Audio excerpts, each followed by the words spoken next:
सध्याला सिव्हिल हॉस्पिटलमध्ये इंटर्न म्हणून कार्यरत आहे. माझं MBBS इथे वैशंपायन गव्हर्नमेंट मेडिकल कॉलेजमध्ये झालेलं आहे. 2017 साली नीट एक्झाम देऊन त्याच्यामधून माझा नंबर इथे लागला होता. 5.5 वर्षाचा आमचा पूर्ण ट्रेनिंग असतो, पूर्ण कोर्स असतो MBBSचा. त्याचा शेवटचा वर्ष हा चालू आहे. As a intern doctor me civil हॉस्पिटलमध्ये सध्याला कार्यरत आहे.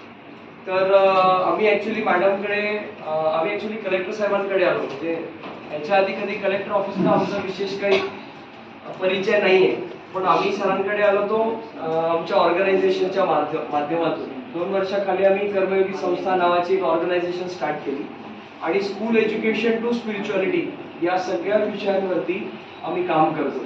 त्याच्यामध्ये एक विषय असा पण होता की ट्री प्लांटेशन बद्दल, ते पण विशेष करून मियावाकी पद्धतीने. तर त्या संदर्भात आम्ही कलेक्टर ऑफिसला आलो होतो आणि कलेक्टर ऑफिसमध्ये सरांनी आम्हाला मॅडमच्या ऑफिसकडे गाईड केलं आणि तेव्हापासून आमची मॅडमची ओळख आहे जवळपास 1 महिन्यापासून, 1-1.5 महिन्यापासून. आणि बोलता बोलता असा आमचा विषय झाला की आम्ही या विषयावरती पण काम करतो, कारण हेल्थ ही सगळ्यांची प्रायोरिटी, बरोबर आहे ना. माणूस सगळं काही करतो तो पापी पोटासाठी आणि थोडं काही जे काही राहील तो जमा करून ठेवतो की कधी आजारी पडलं तर त्रास होऊ नये, सोय व्हायला पाहिजे यासाठी. पण आमचा मूळ हेतू एकदम स्ट्रेट फॉरवर्ड, इतका स्पेसिफिक आहे की आजारी पडायची गरज काय. आणि त्याच्यामध्ये आत्ताचे जे आजारांचा ट्रेंड आहे तो जर का आपण पाहिला, असा ग्राफ काढला आणि त्या ग्राफमध्ये एकीकडे कम्युनिकेबल डिसीज, एकीकडे नॉन कम्युनिकेबल डिसीज. कम्युनिकेबल म्हणजे संसर्गजन्य आजार जे एका माणसापासून दुसऱ्या माणसाला पसरतात. उदाहरणार्थ सगळ्यात प्रचलित आत्ताच्या काळामध्ये आपण पाहतो कोविड, सर्दी, ताप, हे थंडी वगैरे आदी आहेत. आणि नॉन कम्युनिकेबल म्हणजे जे संसर्गजन्य नाही आहेत, असंसर्गजन्य म्हणजे ते म्हणजे कुठले की आपले हे डायबिटीज, हायपरटेन्शन आदी सगळे, जे ओबेसिटी, लठ्ठपणा, हे जे सगळे आजार आहेत हे सगळे ते असंसर्गजन्य आहेत, म्हणजे जे कम्युनिकेबल नाही आहेत, एका माणसापासून दुसऱ्या माणसाला नाही पसरत. यात कॅन्सर पण आला, हे सगळे आजार आहेत. मग या सगळ्या आजारांमध्ये यांना आपण पाहूयात. पुढे एक स्लाइड आहे, त्याचं नाव आहे फॅन्सी डिसीजेस. म्हणजे काय, या आजारांना फॅन्सी डिसीज का म्हणलंय. आता आपण पाहतो सर्वसामान्य माणूस असेल तर तो 2 टाइमचं जेवण सोडून वेगळं काही चटपट खाऊ शकतो का? नाही खाऊ शकत. रोडवरचा कोणी भिकारी असेल तो काय, त्याचं पोट भागेल इतकाच तो खाऊ शकतो, इतकाच तो अफोर्ड करू शकतो. मग अशा वेळेमध्ये तो फॅन्सी जेवण, चटपटा जेवण अफोर्ड करू शकत नाही. मग तसं सर्वसामान्यपणे ताप, खोकला, सर्दी आजार, अनहायजेनिक मेंटेनन्समुळे आपल्याला आजार होतात, बरोबर आहे ना. कफ केलं, आपण हात नाही ठेवलं, ते दुसऱ्याला पसरलं, हे खूप सामान्य आहे. पण जे आजार आपण स्वतःहून खरेदी करून घेत आहे अशी जी संकल्पना आहे, त्या आजारांना आपण फॅन्सी डिसीज असं म्हणतो.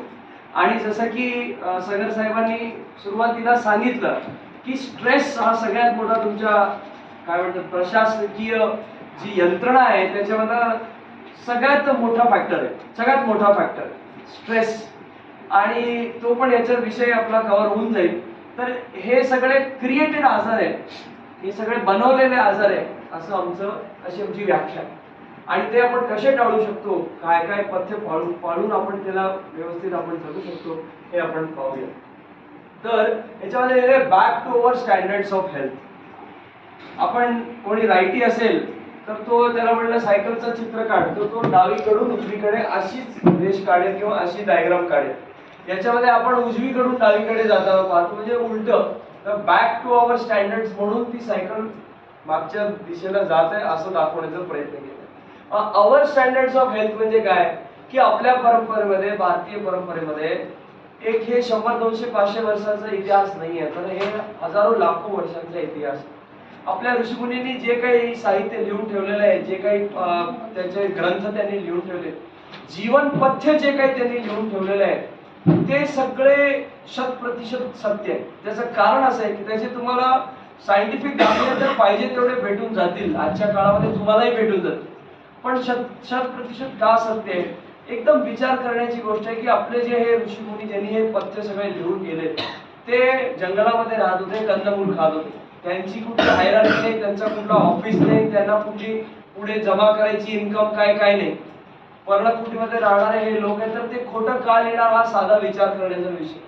आणि एक गोष्ट सगळ्यात महत्वाची की ढोंग काही असेल, खोटं काही असेल तर ते जास्त काळ टिकत नाही. आपण मार्केटमध्ये एखादा प्रोडक्ट असेल, तो कामाचा नसेल तर काय होतो, थोडे दिवसात तो बंद पडतोच. पण जो आहे तो चालत राहतो, बरोबर आहे की नाही, तो चालत राहतो.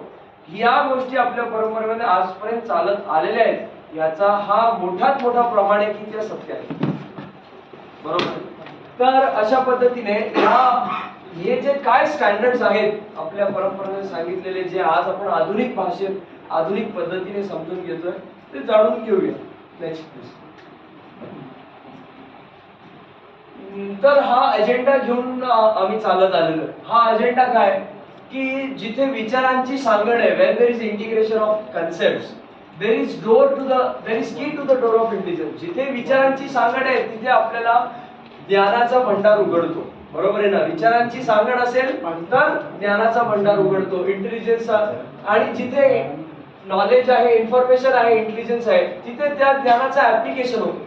ज्ञानच नसेल तर तुम्ही त्याला अप्लाय काय करणार आहे. आपल्याकडे माहिती असेल, आपल्याकडचे एक साधू परंपरेमध्ये एक उदाहरण देतात काय की एक माणूस आहे ज्याला ज्ञान आहे, एक माणूस आहे ज्याला ज्ञान नाहीये. दोघांना पण एखादी सवय अंमल करायची आहे, त्याच्या आचरणामध्ये यायची, तर सोयीस्कर कोणाला असेल. ज्याच्याकडे ज्ञान आहे त्याला सोयीस्कर असेल ना. त्याचं मन परिवर्तित झालं की he will apply for it. पण त्याला माहीतच नाही तर तो करणार काय. त्यामुळे जिथे इंटेलिजन्स आहे तिथेच ऍप्लिकेशन ऑफ नॉलेज आहे. जिथे ऍप्लिकेशन ऑफ नॉलेज आहे तिथे ट्रीटमेंट मध्ये, आपल्या व्यवहारामध्ये सिंक्रनी आहे, म्हणजे एकजूटपणा आहे. ज्ञान असेल, त्याला अप्लाय केलं तर ती ट्रीटमेंट पेशंटला सलग भेटेल त्याला, बरोबर आहे ना. तुटक्या तुटक्या याच्यात भेटणार नाही. There will be synchrony in treatment.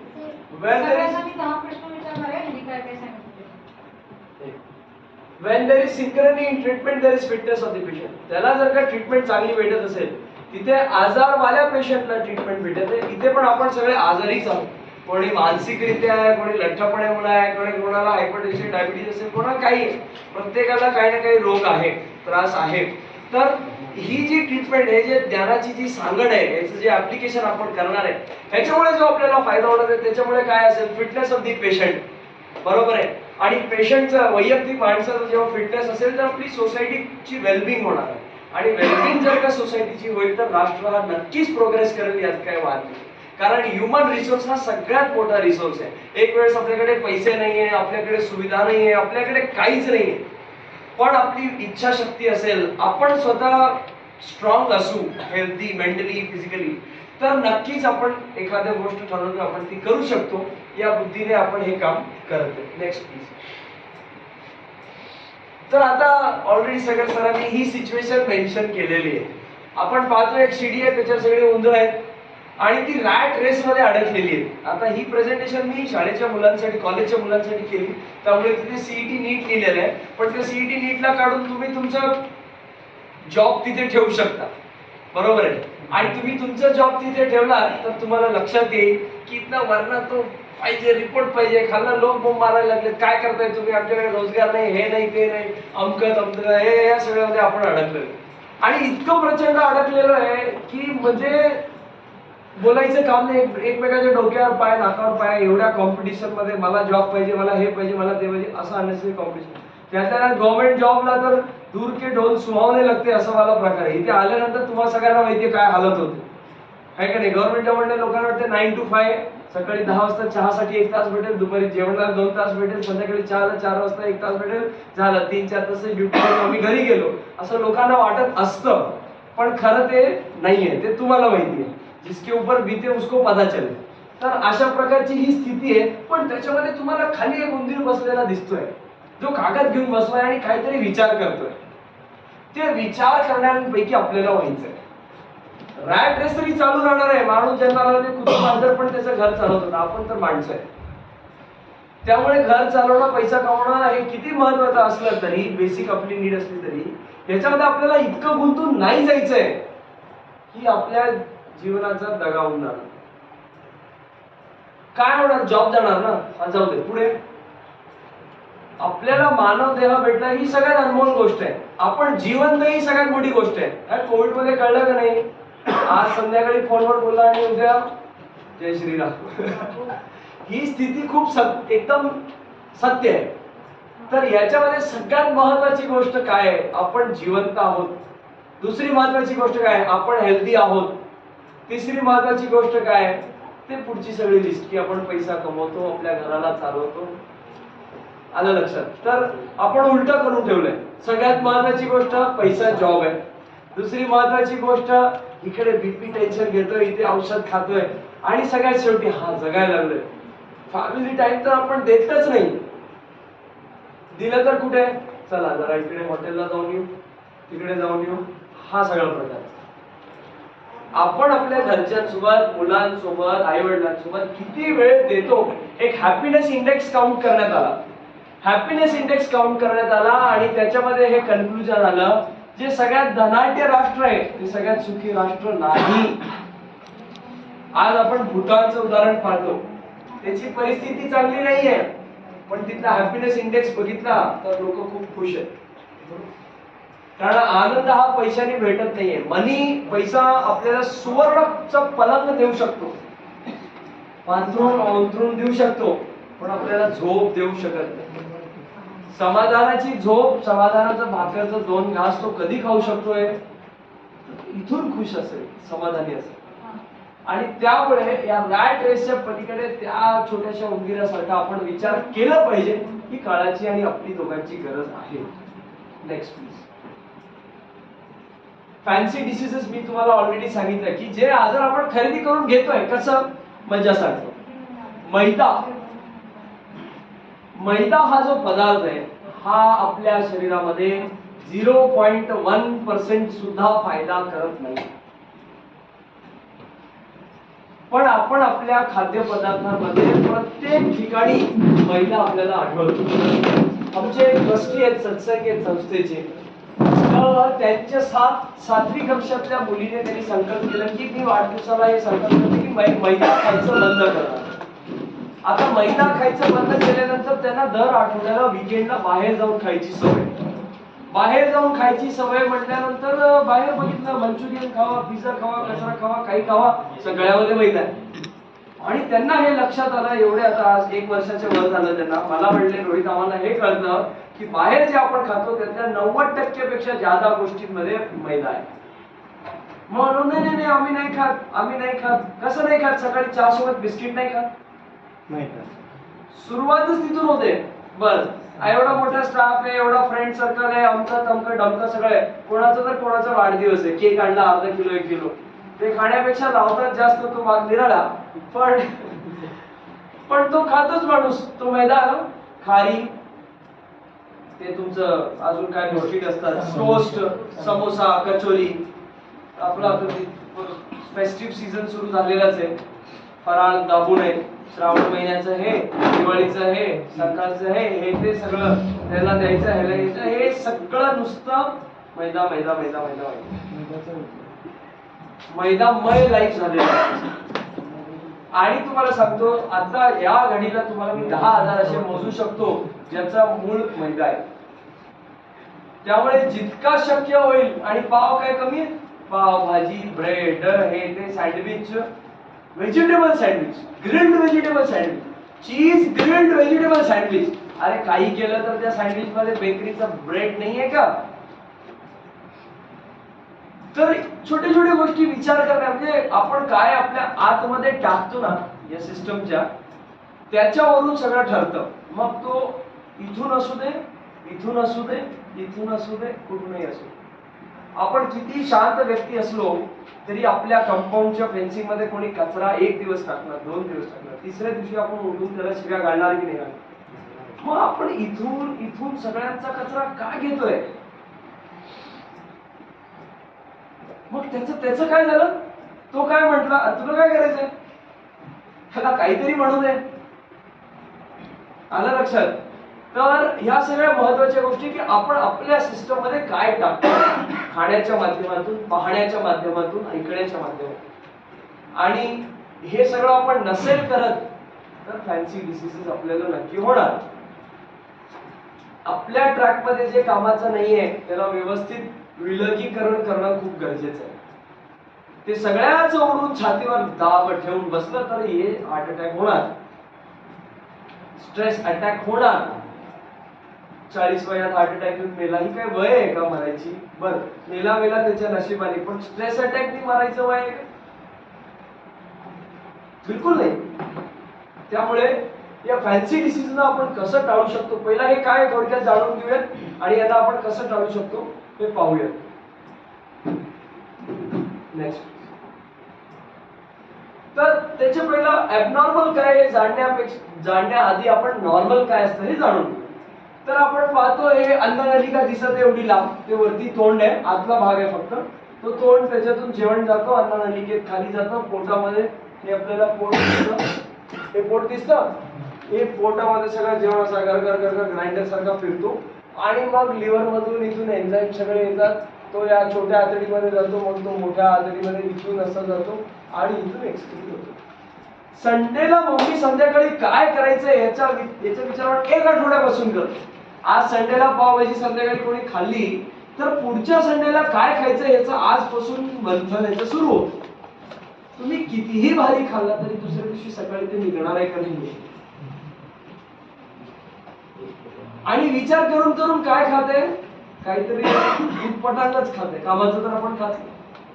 त्यामुळे कुठल्या गोष्टीला किती वेळ द्यायला पाहिजे हे पण आपल्या हेल्थसाठी खूप महत्वाचं आहे.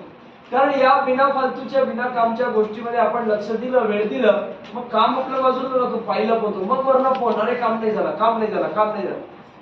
त्यामुळे या सगळ्याचं विलगीकरण, प्रायोरिटी सेट करणं अत्यंत महत्वाचं आहे. छोटे छोटे गोष्टी आहे, खाण्यापासून काम करण्यापासून. Next please. आता या सिस्टम मध्ये डायबिटीज आणि हायपरटेन्शन, डीएम काय, डीएम म्हणजे डायबिटीज, एचडीएम म्हणजे हायपरटेन्शन, आमच्या भाषेत आम्ही शॉर्ट फॉर्म वापरतो. तर जवळपास प्रत्येक 3-4 माणसाला डायबिटीज हायपरटेन्शन आजच्या काळात आहे. आणि हा जो प्रमाण आहे ना, हा वाढत चाललाय. ठीक आहे ना, 25% पॉप्युलेशन कडून आता हा 33% पॉप्युलेशन कडे ग्राफ वाढत चालला. कम्युनिकेबल झाले कमी, प्रत्येकाचं लस आलंय, हे आलंय ते आलंय, पण ह्याचं काय टेन्शन नाही घ्यायचं, लस आपल्या मधूनच आहे. आलं लक्षात. Next please. तर हे लाईव्ह फोटोग्राफ्स घेतलेले, हे भोलू ढोलू हे सगळं आमच्या मित्रांच्या वाढदिवसाचे केकचे फोटो काढलेले आहेत. हे सांगण्यासाठी की आमच्यामध्ये पण हे सगळं आहे, त्याच्यावरती आपण काम करत आहे की हे नाही व्हायला पाहिजे. हा डीमार्ट मधला फोटो दिसतो, 21 रुपीज ऑफ. हे बघा इथे हा 21 रुपीज ऑफ, हा 40 रुपीज ऑफ, हा 30 रुपीज ऑफ. हा 2-2 लिटरच्या बाटल्या असतात. ते ऑफ, फ्री हे शब्द बघितल्यानंतर आपला डोकं बंद होऊन जातं, आपला हा सेगमेंट ब्लॉक होऊन जातो. आणि फ्री आणि ऑफ म्हटल्यानंतर असं वाटतं की बस आपल्याला गिफ्टच तो देतो. असा प्रकार बिलकुल नाहीये. कोणी आपल्या खिशामधून पैसे टाकून त्याचा धंदा करत नाही. आणि जर का तो त्याच्या खिशातले पैसे टाकून आपल्यासाठी धंदा करत नसेल तर त्यात 100% आपल्याकडूनच काहीतरी जात, बरोबर आहे ना, आपल्याकडूनच काहीतरी जात आहे. त्यामुळे या गोष्टींच्या आहारी न जाता 2 लिटरवर अर्धा लिटर फ्री काहीच नाही जगात. फ्री फक्त देवाचं नाव आहे जे आपण घेत नाही, बरोबर आहे ना. फ्री काहीच नाहीये जगामध्ये, फ्री काहीच नाहीये. 10 रुपयाचा कुरकुरीचा पाकिट घेतलं तर आपली त्याच्यामध्ये हवा असते, त्याची पण किंमत असते. एअरटाईट सील करतो ना आपण त्याला, फोडल्यानंतर तो हवा बाहेर पडतो, मग त्या हवेचेच पैसे आहेत ना, त्यातनं 4 रुपये असतात फायदा. तर प्रत्येक गोष्टीचे काय पैसे, फ्री काही नाही, ऑफ काही नाही. त्यामुळे त्या मार्केटच्या आहारी बिलकुल जाऊ नका, ही सगळ्यात मोठी गोष्ट आणि ही सगळ्यात प्राथमिक गोष्ट. तर हा सगळा लाईफ सिनेरियो आहे. म्हणजे मार्केट आहे, मार्केटमध्ये भेटतं म्हणजे आपण घ्यायला पाहिजे असं नाही. मार्केटमध्ये जर पॉइझन पण भेटतं सगळ्यात स्वस्त, थोडी ना आपण घेतो. तर हा सगळा स्लो पॉइझनच आहे. या सगळ्यामध्ये मूळ काय, एक्सेस शुगर्स. प्रत्येक गोष्टीमध्ये एक्सेस शुगर आहे. तुम्ही काहीही खाल्लात तर त्याच्यामध्ये कार्बोहायड्रेट, प्रोटीन, फॅट हे असणार. तुम्ही गोड जरी खाल्लात तरी त्यात फॅट असणार, तुम्ही नमकीन जरी खाल्ले तरी त्यात कार्बोहायड्रेट असणार. त्या एक्सेस शुगरचं काय होतं ते पुढे पाहूया. पण हे एक्सेस शुगर याच्यामुळे आपल्याला 17 आजार होतात, हे आपण समजून घ्यायला. नेक्स्ट.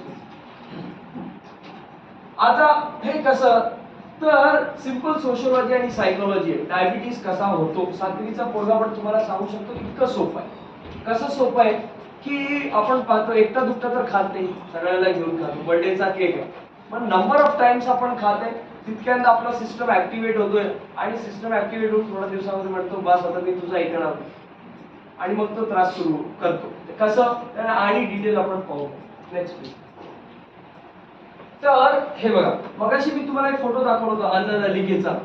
ती अन्न नलिका म्हणजे ही अन्न नलिकेतून पोटात गेला, पोटातून छोट्या आतडीमध्ये गेला. छोटी आतडीचा हे चॅनल आहे.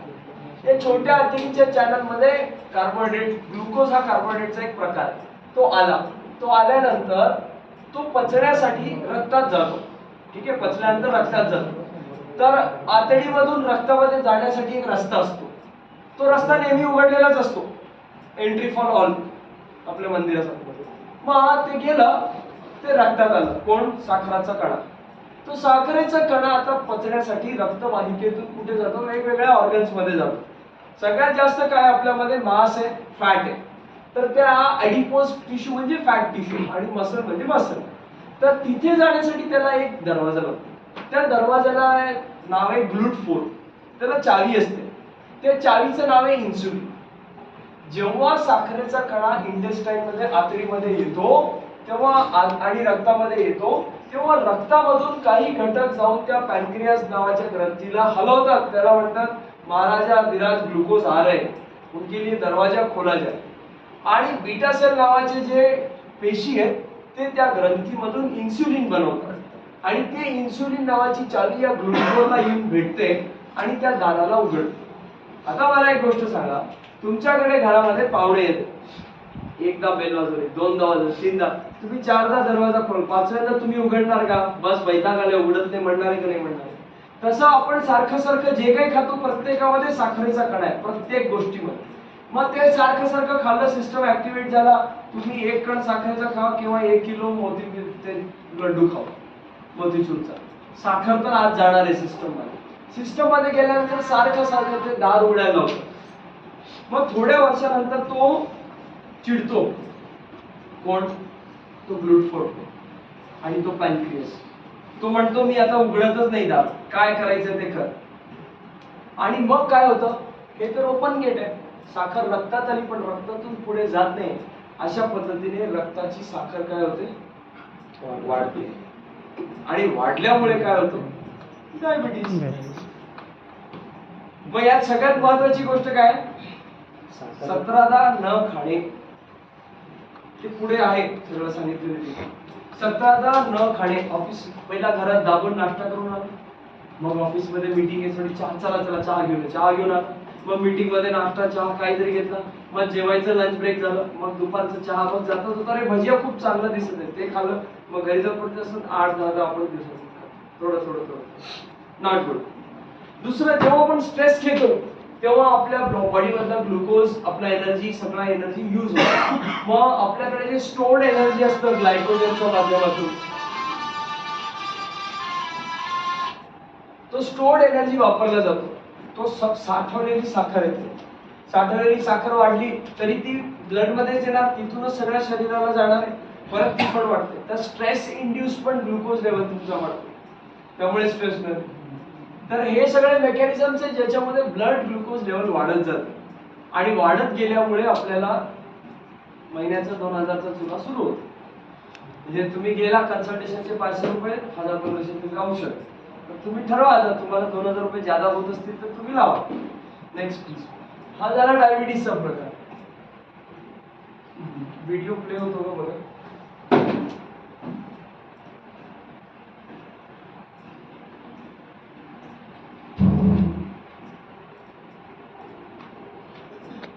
बाहेर पाहिजे तर कसं ठेवतो?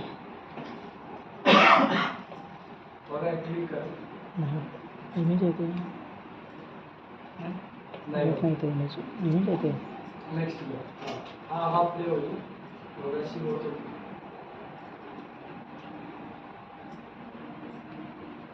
एंटर करा. नाही हो, ठीक आहे, कोई बात नाही. ठीक आहे, असो. आता आपल्या शरीरामध्ये काहीही एक्स्ट्रा असेल, कार्बोहायड्रेट, फॅट, प्रोटीन, तो जाऊन स्टोअर होतो फॅट म्हणून. तुम्ही जादा साखरचं खाल्लं तरी ते फॅट म्हणून स्टोअर होणार आहे. तुम्ही जादा प्रोटीनचं खाल्लं तरी ते फॅट म्हणून स्टोअर आहे. तुम्ही जादा फॅट खाल्लं तरी ते फॅट. ट्रायग्लिसरिक ऍसिड हे फॉर्म मध्ये TCA मध्ये ते सेव्ह होतं. ठीक आहे. आता anything in excess is stored as fats. म्हणून ज्यादा साखर खात असेल, ज्यादा डाळ खात असेल तरी ते त्याचं ओबेसिटी लठ्ठपणा तो सुरू होतो. ठीक आहे. नेक्स्ट कसा सुरू होतो तर हे खूप ज्यादा काहीतरी कॉम्प्लिकेटेड दिसत आहे, तुम्हाला बिलकुल समजायची गरज नाही.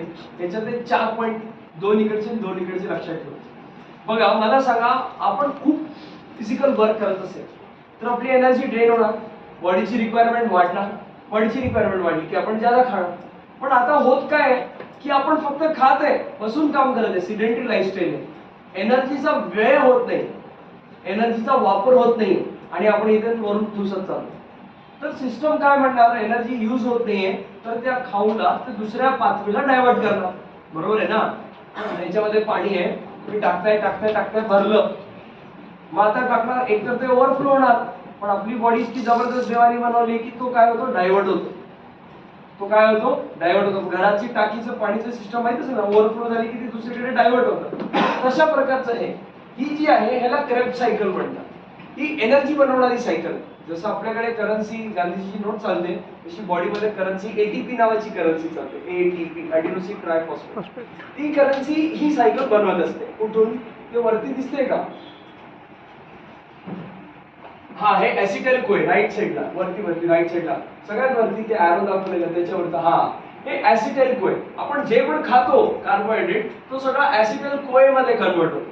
पहिला मुद्दा तो या सायकल मध्ये पुढे चालतो आणि ह्याच्यामधून काय बनवतो, ATP नावाचं एनर्जी बनवतो. आता आपल्याला एनर्जी लागतच नाहीये तर ते मॉलिक्यूल या सायकल मध्ये पडून पुढे चालेल का, नाही चालणार. मग त्याचं डायव्हर्जन व्हायला पाहिजे. तर डायव्हर्जन कुठे होतो, तिकडे होतो. आणि हे कुठलं आहे, anything in excess will become fat. तर तो फॅटी ऍसिड बनवतो, आपल्या शरीरातला लठ्ठपणा बनवतो. ठीक आहे. नेक्स्ट सेम कोलेस्ट्रॉलचं पण आहे. दुसरा पाथवे, तिकडे फॅटी ऍसिड बनवतो, इथे कोलेस्ट्रॉल बनवतो. आलं लक्षात, हे कोलेस्ट्रॉलचं पाथ. Next please. तर आपल्या शरीरात 2 कोलेस्ट्रॉल असतात, आपण ऐकून असाल, HDL आणि LDL. HDL is good cholesterol, LDL is bad cholesterol.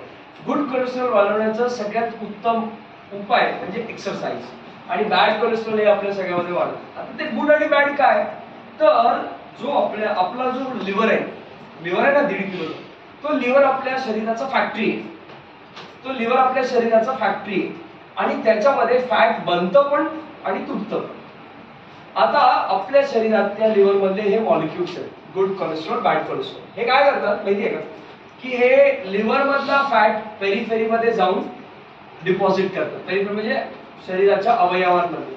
त्याच्याने काय होणार आहे, माणूस लठ्ठ होणार आहे, जाड होणार आहे. मग तो आपल्यासाठी चांगला आहे का वाईट आहे, चांगला आहे का वाईट आहे, वाईट आहे. मग जो लिव्हर मधून पेरिफेरीला घेऊन जातो तो वाईट आहे, म्हणून त्याचं नाव LDL कोलेस्ट्रॉल आहे. तो लो डेन्सिटी कोलेस्ट्रॉल. आणि तो शरीराच्या पेरिफेरी मधून आपल्या लिव्हरला आणून देत, त्याला म्हणत ह्याला कापून टाक आणि ह्याला डिस्कार्ड करून टाक शरीरामधून. तो चांगला आहे का वाईट आहे, तो चांगला आहे. त्याचं नाव गुड कोलेस्ट्रॉल, तो म्हणजे HDL. आलं लक्षात. हे लिव्हर, हे अदर टिश्यू, ते घेऊन जाणारा LDL आणि आणणारा HDL. त्यामुळे HDL आपला वाढवला पाहिजे, LDL ला कमी. ज्याला कोलेस्ट्रॉलचा आजार आहे, त्रास आहे, त्याच्या रिपोर्ट मध्ये तुम्ही पाहू शकता नॉर्मल व्हॅल्यूज पेक्षा HDL कमी आहे, LDL जास्त आहे. तर दोन्हीवरती काम करायचं. आणि या सगळ्यासाठी 100% स्ट्रेस हा फॅक्टर आहे बरं का. जसा एक्सरसाइजने HDL वाढतो तसा स्ट्रेसनी कमीही होतो आणि LDL वाढतो. आलं लक्षात. नेक्स्ट हेच त्याचं थोडं ब्युटिफिकेशन वाला डायग्राम आहे. Next please. डॉक्टर साहेब, किडनीला जे आहे ते ना, ह्याच्यात जास्त HDL आहे, गुड क्वालिटी कोलेस्ट्रॉल. हा, तर ते HDL जास्त असणारे पदार्थ कोणते ते सांगा. तुम्ही जेव्हा मार्केटमध्ये तेल घ्यायला जाता, हे फॅटी ऍसिड येतात सगळे. तर जेव्हा तेल घ्यायला जाता मार्केटमध्ये, तर तेलच्या मागे ते इन्ग्रेडियंट्सचा एक पोस्टर छापलेला असतो. Saturated fat, mono unsaturated fat, poly unsaturated fat. तर हे जे मोनो आणि पॉली अनसॅच्युरेटेड फॅट आहे, मुफा आणि पुफा, हे ज्यादा असलेलं तेल आपण घ्यायला पाहिजे. ते कुठल्या कंपनीचं आहे ते मी काय कोणाची जाहिरात करत नाही. आपण 4 तेलचे पॅकेट ठेवायचे. पुफा कशात सगळ्यात ज्यादा आहे, मुफा कशात ज्यादा आहे आणि सॅच्युरेटेड कशात कमी आहे, हे बघून आपण तेल घ्या. आता आम्ही दर रविवारी संध्याकाळी भोज करतो, तर आम्ही तेल आम्हाला लागतं दाल खिचडीवर, तर आम्ही ते पाहतो आणि पुफा ज्याच्यात जादा आहे 50 to 40 असं 40 to 50च्या रेंजमध्ये जादावाला आहे आणि त्याच्यात सॅच्युरेटेड कमी असतो, पण कशात 15 आहे, कशात 25 आहे. सॅच्युरेटेड कमी, अनसॅच्युरेटेड जादा, हे फॅटी ऍसिड ज्याच्यात जादा हे प्रमाण आहे ते तेल आपण वापरून घ्यावे.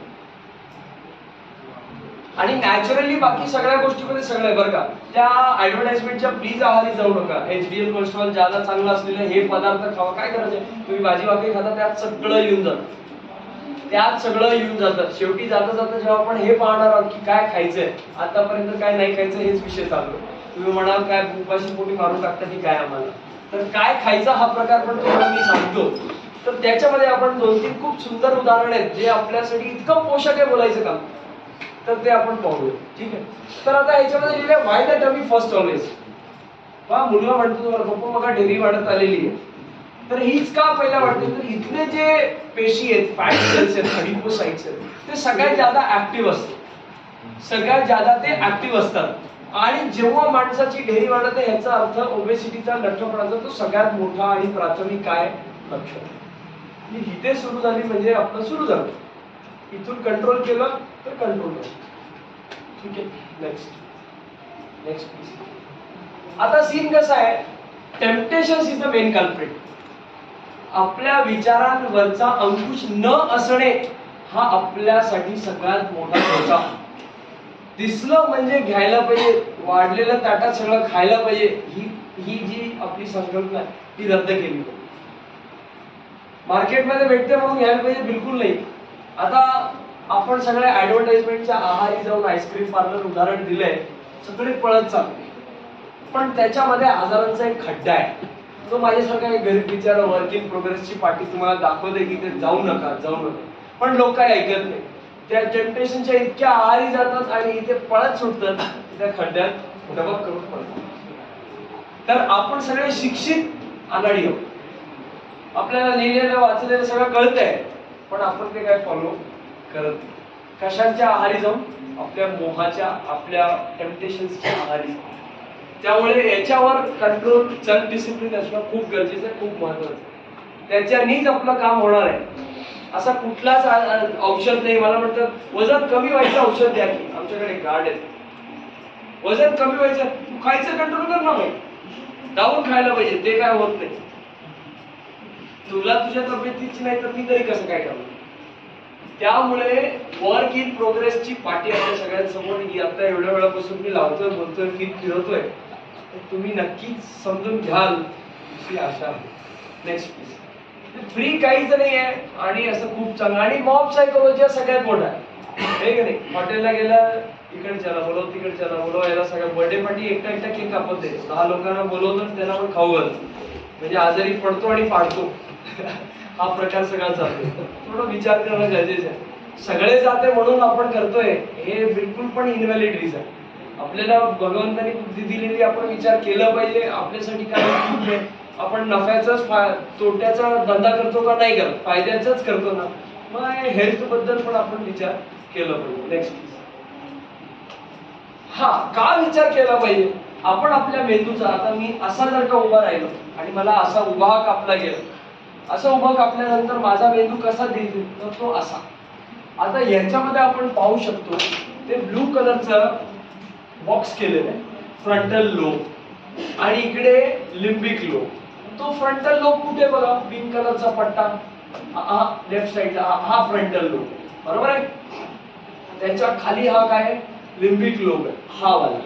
हा लिम्बिक लोब आहे, हा फ्रंटल लोब. आता फ्रंटल लोब वर आहे का लिम्बिक लोब वर आहे, तो फ्रंटल वाला वर आहे. फ्रंटल वाल्याचं काम आहे विचार करणे, आणि लिम्बिक वाल्याचं काम आहे टेम्पटेशन्स. म्हणजे काय, तुमचा जो हाव आहे, मोह आहे, काय म्हणतात, हा मोह जो आहे, आपली जी मनाची जी गतिविधी आहे त्याचा कंट्रोल हा लिम्बिक लोब करतो, आणि विचारांची जी गतिविधी आहे त्याचा कंट्रोल हा फ्रंटल लोब करतो. मला सांगा, फ्रंटल लोबला आपण पंतप्रधान समजलं आणि लिम्बिक लोबला आपण मुख्यमंत्री समजलं, तर कोण कोणावर कंट्रोल केलं पाहिजे, पंतप्रधानांनी मुख्यमंत्र्यावर कंट्रोल केलं पाहिजे, बरोबर आहे ना. पंतप्रधानांनी मुख्यमंत्र्यावर आयडियली कंट्रोल केलं पाहिजे. म्हणजे विचारांनी मोहावर कंट्रोल केलं पाहिजे अंकुश लावायला. पण आपला उलट होतं. ऑफ फ्री हे शब्द बघून आपला डोकं काम करायचं बंद करा, घेऊन टाकू असं वाटतं. कमी मध्ये ज्यादा भेटतंय, काहीच भेटत नाही बरं का जगात. त्यामुळे निसर्गाने आपली रचना अशी केलेली आहे की आपला विचार करण्याचा जो भाग आहे मेंदूचा तो वरती आहे आणि जो हावभावचा जो सेंटर आहे तो खालती आहे. त्यामुळे त्या पंतप्रधानाला जागृत करून आपल्याला या मुख्यमंत्र्यांना खुश केलं पाहिजे. याचा गैरअर्थ प्लीज घेऊ नका. आपल्या मुख्यमंत्री, आपल्या पंतप्रधानाला आपल्या मुख्यमंत्र्यावर कंट्रोल करायचं आपल्याला शिकवायचं, कारण निसर्गाने आपल्याला तसं बनवलेलं आहे. आलं लक्षात? Next please. ही स्थिती आपली प्लीज होऊ नये. इथे दाबून खातोय आणि तिकडे म्हणतोय. तो डॉक्टर काय म्हणतो, तुझी हाईट जर का जादा असली असती तर तुझं वेट बरोबर असतं. 18 वर्षाचा एक मुलगा हार्ट अटॅकनी मरतो का? त्या आई वडिलांना विचारलं, म्हणे 8 वर्षापासून यांनी फक्त जंक फूड खाल्लेलं आहे, फक्त कोल्ड्रिंक. आणि आपले मुलं आपल्याला रोल मॉडेल म्हणून आपण जे खातो, जे करतो, जे पाहतो त्याच्यावरून ते आपलं. त्या मुलांना हॉटेल लावायचा प्रकार माहित नसतो बरं का. आपण घेऊन जातो, सवय लावतो, काहीच गरज नाही. नेक्स्ट.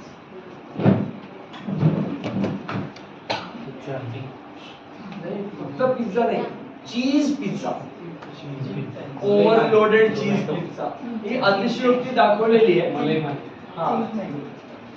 हा माणूस खातो नाही का असा ओढून ओढून ओढून ओढून. आणि पुढचा जो फोटोग्राफ आहे म्हणजे तुम्ही समजू शकता मला काय सांगायचं. आपल्याला 2 हात बोट 10 दिलेली आहे, त्याचा चांगला घास करून आपण खाणं अपेक्षित आहे ना, की असं ओढून असं ओढून. तो पण ओढून खातोय, आपण पण ओढून खातोय. So whether we are animals or human, आपली रचना कशा करिता केलेली आहे आणि आपण काय करतोय हे आपण विचार करणं गरजेचं आहे. नेक्स्ट. हे पण तुम्ही होणार नाही व्हिडिओ. हे कसं आपल्याला गंडावतात मेंटल ॲपिटायझर्स. त्याचा एक म्हणजे टीव्ही मध्ये ऍड दाखवतात, तो चॉको नावाचा तो चॉकलेट असा टपकत असतोय की बस तो आपण नाही असं लिक केला तर काय होणार. तो स्निकर्सचा ऍड दाखवतो, तो रेल्वे स्टेशनवर त्या मुलीला असं झपटतो तो चॉकलेटला. काहीही म्हणजे एकदम काही करतात ते कुठल्याही स्तरावर ऍडव्हर्टाइजमेंट. आपण विचार केलं पाहिजे. नेक्स्ट. त्याला असं दाखवतात की तुम्ही हे नाही खाल्लं तर तुम्ही आयुष्यात काहीच नाही. ठीक आहे. आणि जोपर्यंत माणूस भरत नाही तोपर्यंत त्याला कळत नाही. तर त्यामुळे ती स्थिती आपल्यावर येऊ नये, आपण त्याची किंमत केली पाहिजे असं माझं म्हणणं आहे. तुम्हाला हे मोफत भेटत आहे सगळं डिस्कशन, तर तुम्ही वाचवायला पाहिजे, चांगल्या ठिकाणी लावायला पाहिजे. Next please. तो हेल्थ इज वेल्थ, आरोग्य हेच आपलं खरं धन आहे, आपल्याला माहिती आहे. Next please. बर, अजून एक गोष्ट. 2018 साली जापानच्या 3 संशोधकांना नोबेल पुरस्कार देण्यात आला. फिजिओलॉजिस्ट होते ते. तर त्यांचा विषय काय होता, त्यांनी शोध हे लावलं की माणूस एका वर्षाच्या अवधीमध्ये 20 पेक्षा अधिक रेग्युलर इंटरवल वरती जर का उपवास करत असेल तर त्याला कॅन्सर होण्याचा 90% चान्स कमी होतो. आता मला एक सांगा, एका वर्षामध्ये 20 पेक्षा जादा त्यांनी म्हटलं, ते पण रेग्युलर इंटरवल्स. आपल्या परंपरेमध्ये आपल्या ऋषी मुनींनी आपल्याला एकादशी नावाचा प्रकार सांगितला. एका महिन्यामध्ये 2 एकादशा, 12 महिन्यामध्ये 24 एकादशा, जो 20 पेक्षा जास्त आकडा आहे.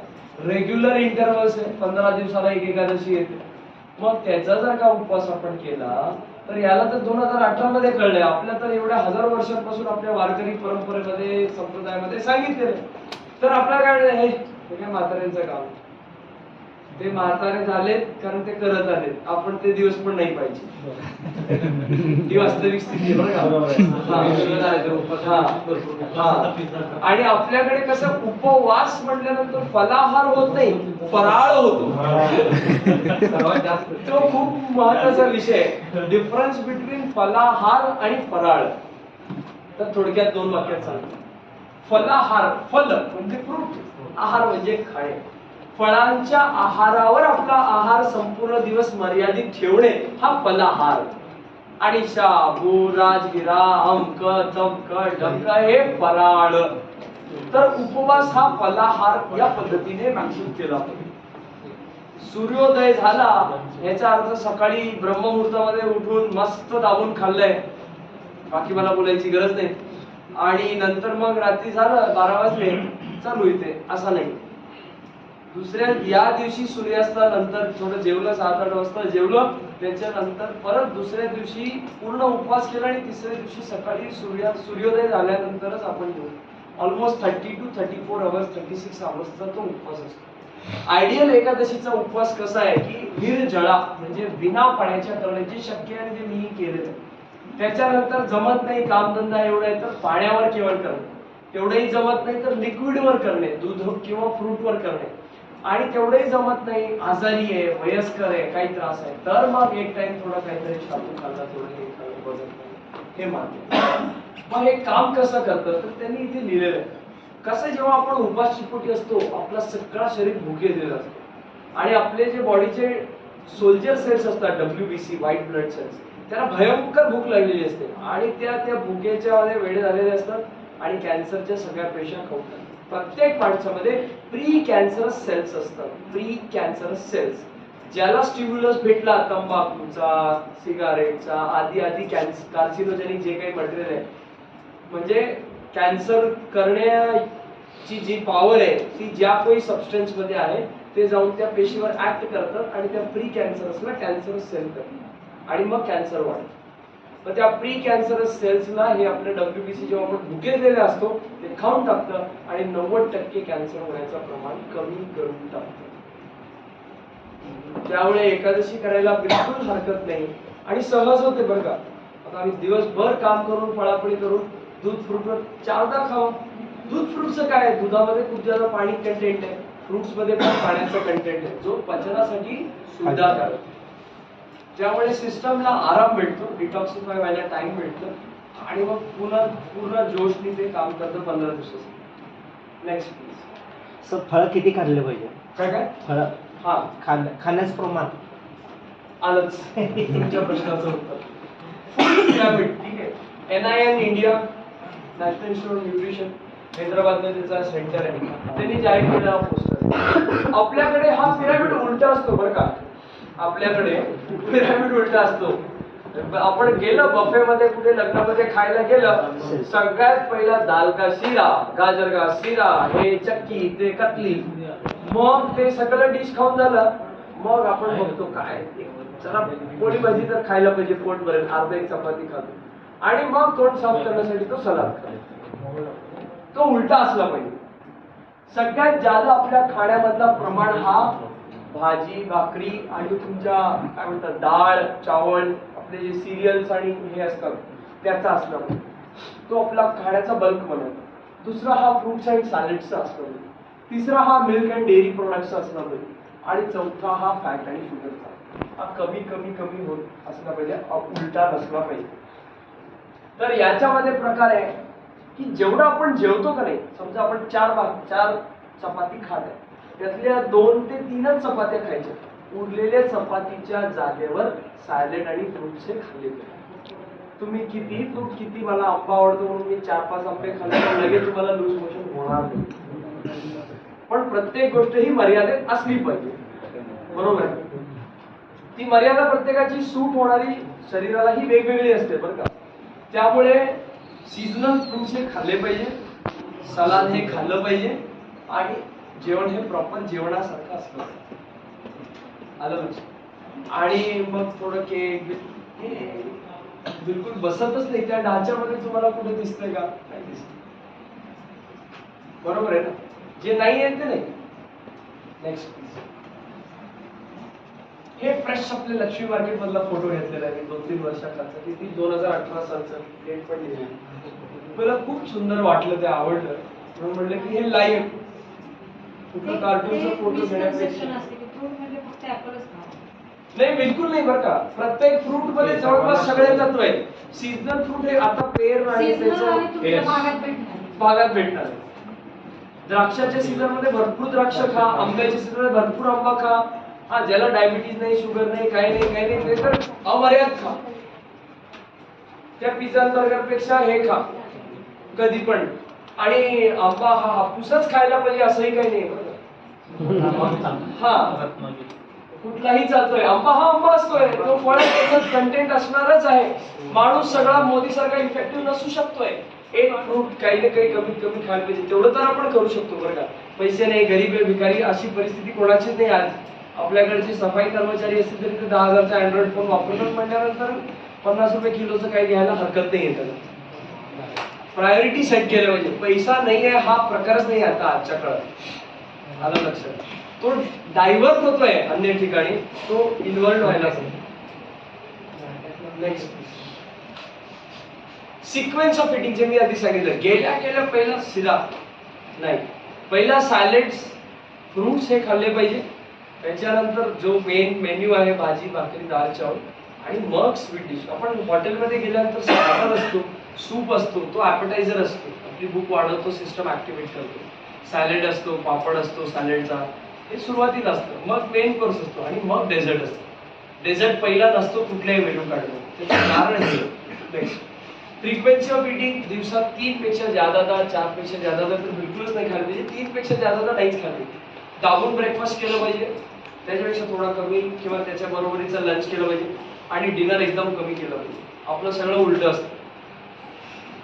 नाश्ता घाई नाश्ता नाही झाला, लंच ब्रेक मध्ये थोडं इथे काहीतरी भेटलं, वडापाव चिप्स कुरकुरे चिप्स खाल्लं, त्यावेळी रात्री जाऊन मस्त खाऊन ठेवलं.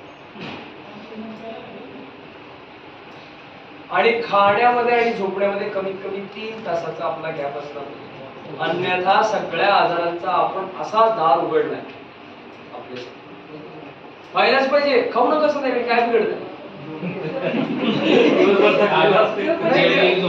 खा ना, उपाशी पोटी झोपा, कळेल दुसऱ्या दिवशी सकाळी भूक लागते का नाही, भेटेल ते खाल. शिळा बायकर म्हणा जाऊ दे, काल संध्याकाळची चपात्या दे, दुधासोबत खाऊन जातो. भूखा क्या नाही करता. मग तेच म्हणायला लागलो, चांगलं आहे. झोप येणार नाही, 4 वाजता जाग येणार, आंघोळ करा, ब्रह्ममुहूर्तामध्ये पूजापाठ करा, सकाळी 6 वाजता सूर्योदय झाला की खाऊन ऑफिसला सगळ्याच्या आधी 8 वाजता. मॅडम झोपू देणार. मग संध्याकाळी थकलेला नेक्स्ट डे बरोबर तो झोपतो. संध्याकाळी लवकर झोप येते त्याला, बरोबर झोपतो. 4 दिवस तुम्हाला सायकल बसवायला त्रास होतो. एकदा बसली ना सायकल, जबरदस्त. एवढा ड्रेस असते की संध्याकाळी गेली की आपण झोपलंच पाहिजे पहिलं.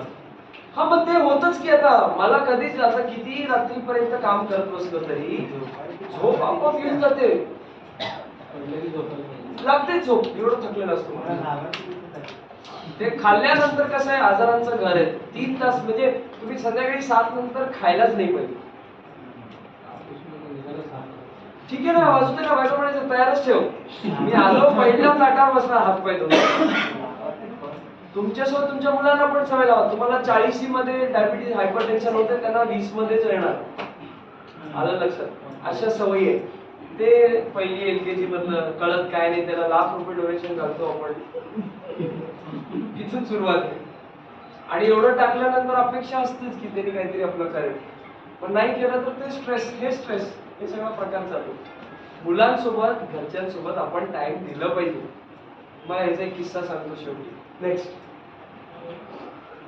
तर नेमकं तुम्ही काय डिसाईड करता ते तुम्ही ठरवा. Whether to go with the crazy trends or follow our standards that our ancient culture has given us as a gift. आपण ठरवलं पाहिजे की आपल्याला काय चॉईस करायची. आपल्या अरे तू विंडो केस, तू नालायक आहेस, बघायचं कोण विंडो दिसते का इकडे. आपण नाहीये ना, संपलं विषय.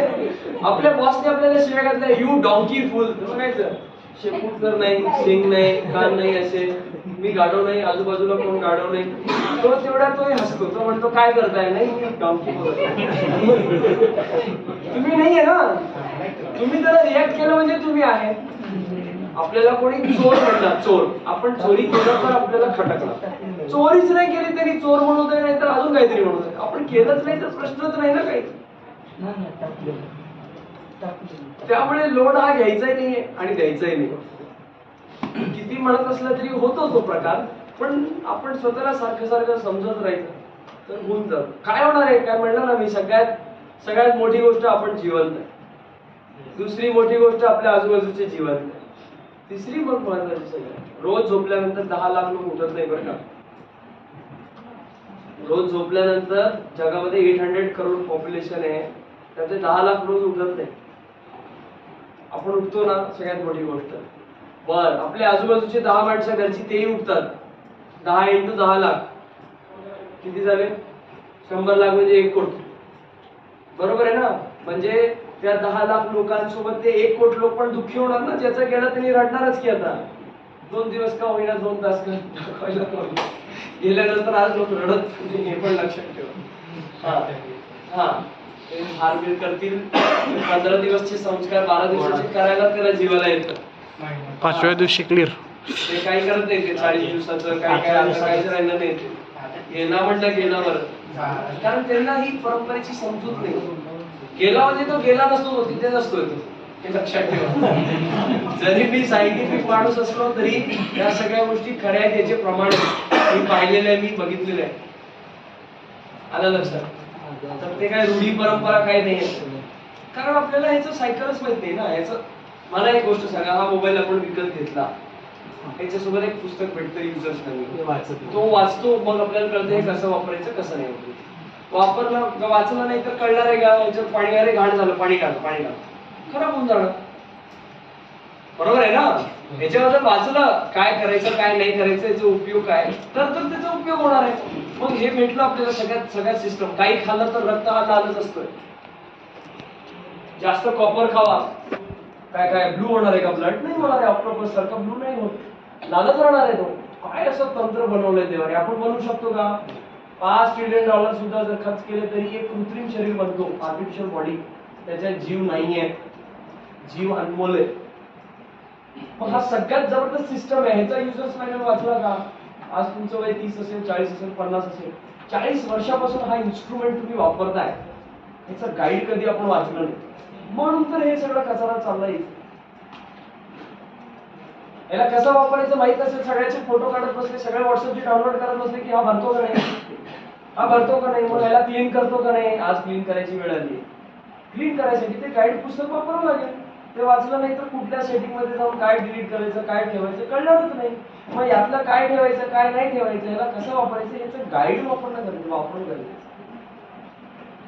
आलं लक्षात. आणि ते गाईड म्हणजे आपले सद्ग्रंथ, ज्या आपण परंपरेमध्ये आपण आलो. हे शरीर आपल्याला का भेटलंय, हे डोकं का भेटलंय, एवढं 1.5 किलो विचार दुसरं जानवर तर विचार करत नाही. बघा ते पण जेवतं, ते पण झोपतं, ते पण प्रजाती वाढून मरून जातं. आपण पण तेच करतो. तर आपल्याला एवढं 1.5 किलो का दिलं देवानी? 1600 cc चं ब्रेन, 1400 cc चं ब्रेन. विचार करण्याची गरज आहे. एक 5-10 मिनिटं सगळं काम बाजूला ठेवून संध्याकाळी जाऊन विचार करतो, मी का जन्माला आलो. बरोबर आहे ना. प्रत्येकाची पद्धत वेगळी असू शकते, पण विचारच नाही केला तर काय. मग ह्याच्यात काय फ्यूल टाकायचा, नॉनव्हेज खाणं बरोबर आहे की नाही ते ठरवायचं आपण. पेट्रोलच्या गाडीत डिझेल टाकलं तर काय होणार आहे, तसं शाकाहारीच्या मध्ये मांसाहारी टाकलं काय होणार. किती प्रूफ पाहिजे तुम्हाला ते देतो. उदाहरण सांगतो. तुम्ही काय केलं, नॉनव्हेज आणलं, बनवलं, ठेवलं, बनवलं नाही, संध्याकाळपर्यंत त्याचं काय होणार आहे, वास मारणार आहे. दुसऱ्या दिवशीपर्यंत ते कीड लागणार आहे त्याला. किती टेम्परेचर मध्ये? आपलं रूम टेम्परेचर 25-27 डिग्री सेल्सिअस. आता मला एक गोष्ट सांगा, आपल्या बॉडीचं टेम्परेचर किती आहे? 37 डिग्री सेल्सिअस. त्या नॉनव्हेजला आपण फ्रीज मध्ये ठेवलं तर ते 2-4 दिवस पण चालू शकतं, खराब होत नाही. मग फॅक्टर एक्स काय आहे जो बाहेर त्याला खराब करतो आणि फ्रीज मध्ये खराब करत, ते म्हणजे टेम्परेचर. बाहेरचा टेम्परेचर ज्यादा तो खराब होतोय, आतला टेम्परेचर कमी म्हणून तो खराब होत नाही. मग आता ज्यादा टेम्परेचर असेल तर ज्यादा खराब होणार. मग 27 डिग्री सेल्सिअस मध्ये इतका तो बाहेर खराब होत असेल, तुम्ही त्याला पकवा शिजवा काय तर करा, त्याला ह्या सिस्टम मध्ये टाकलं जिथे 6 फूट मोठा 6 मीटर लांब आतडी आहे, 1.5 मीटर लांब मोठा आतडी आहे, असं 9 मीटरचा टोटल आपला डायजेस्टिव्ह सिस्टम आहे. त्याच्यामध्ये त्याला पचायला 24 ते 48 तास म्हणजे 1 ते 2 दिवस लागतात.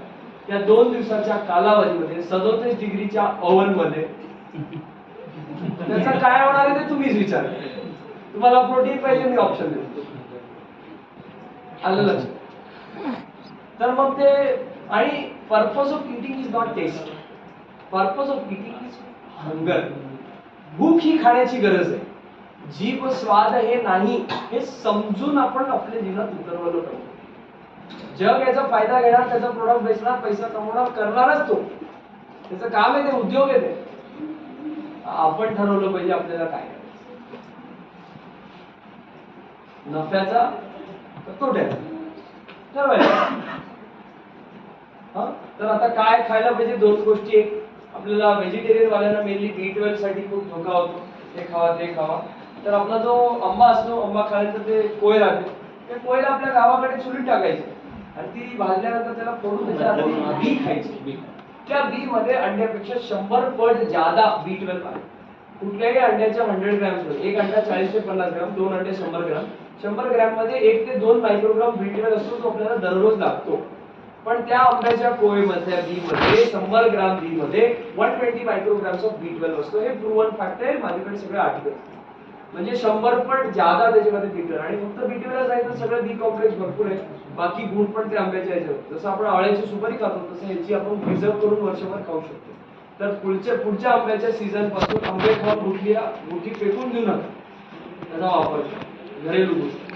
दुसरं म्हणजे शेवगाचा पाला. शेवगा, ड्रमस्टिक, सहजन, ढोलकी छडी, त्याला वेगवेगळे नाव आहेत. मोरिंगा इंग्रजी नाव आहे. त्याचा जो पाला असतो त्या पाल्याला धुवायचं, त्याला वाळवायचं.